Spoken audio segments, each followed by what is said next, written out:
नमस्कार, मैं कुमार और आप देख रहे हैं स्टार मीडिया। CCRS के द्वारा इंस्पेक्शन हो गया, जिसे आप लोग CRS के नाम से भी जानते हैं। इंस्पेक्शन हो गया, लगभग होली के आसपास ट्रेनों की परिचालन भी होगी। दरभंगा सहरसा रेलखंड एक भी हो जाएगा।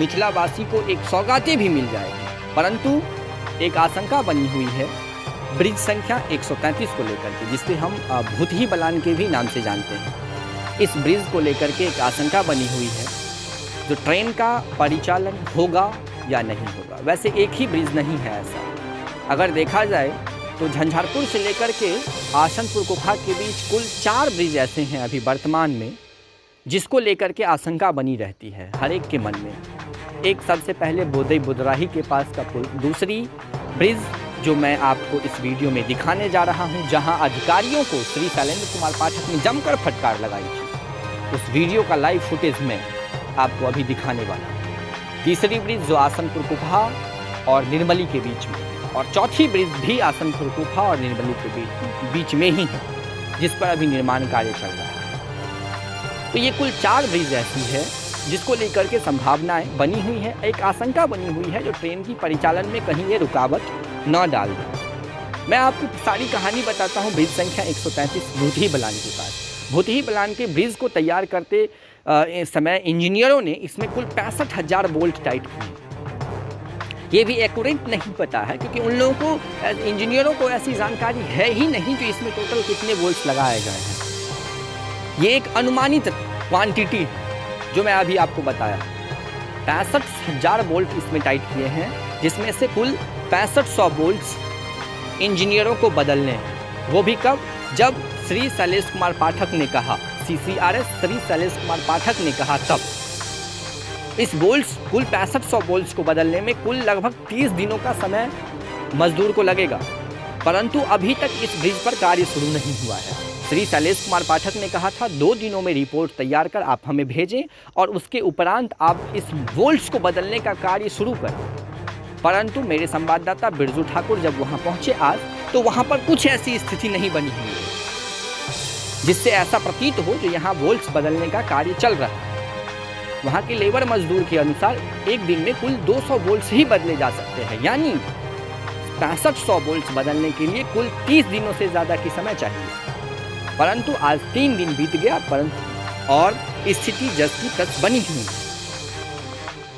यहाँ की इंजीनियरों की जो कलाकारी है, उसको हम आपको बताने की कोशिश कर रहे हैं। तमोरिया स्टेशन की भी बात हम किए थे। वैसे तो झंझारपुर निर्मली रेलखंड जो तैयार किया गया है, ये रेलखंड शुरू से ही खुद अपने आप में एक बहुत बड़ी घोटाला की ओर संकेत कर रहा है, क्योंकि लंबे अरसों से इस पर कार्य चल रही है। वैसे जब श्री शैलेंद्र कुमार पाठक ब्रिज संख्या 133 पर पहुंचे, तब वहां उन्होंने एक इंजीनियर से जब इस ब्रिज के बारे में पूछा, और उस इंजीनियर के द्वारा जब कोई जवाब नहीं दिया गया, तब श्री शैलेंद्र कुमार पाठक ने उन्हें ब्लैक लिस्ट तक करने की चेतावनी दे डाली। उन्होंने एक शंका और जताई थी, जो अगर इस लाइन का डबलिंग हुआ तो झंझारपुर के अलावा निर्मली तक जितने सारे प्लेटफॉर्म बने हुए हैं, सभी प्लेटफॉर्म को तोड़ना होगा। और हो सकता है उस समय इस क्षेत्र में फिर से एक बार रेल बाधित हो जाए। प्लेटफॉर्म ही नहीं, जो इलेक्ट्रिक का वर्क होगा या फिर जितने सारे वर्क्स हुए रहेंगे उस समय तक, सारे वर्क को हटाना होगा तोड़ करके।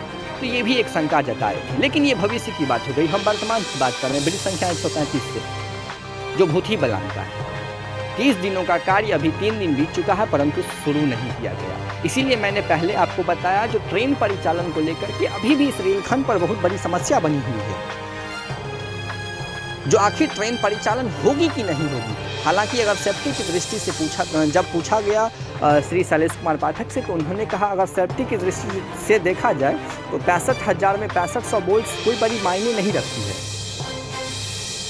लेकिन कर्म ही पूजा है, हम लोग शुरू से ऐसे देखते आ रहे हैं। अगर इंजीनियरों को आदेशित किया गया इस बोल्ट्स को बदलने के लिए, तो उनको इस चीज़ को सबसे पहले करना चाहिए।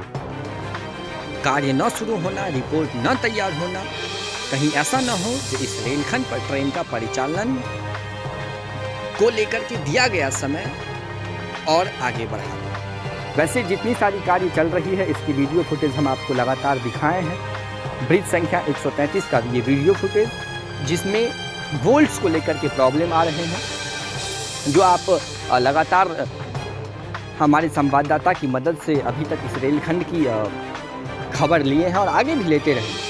हम बहुत जल्द हाजिर होंगे जो आखिर इस ब्रिज के साथ जो फाइनल रिजल्ट है वो आता क्या है।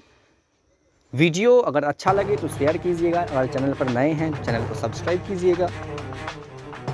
कमेंट में अपना सुझाव ज़रूर दीजिएगा जो हमारे इंजीनियर जो हैं वो किस प्रकार से कार्य कर रहे हैं। अगले वीडियो के साथ बहुत जल्द हाजिर होते हैं। धन्यवाद। आप देख रहे थे स्टार न्यूज़।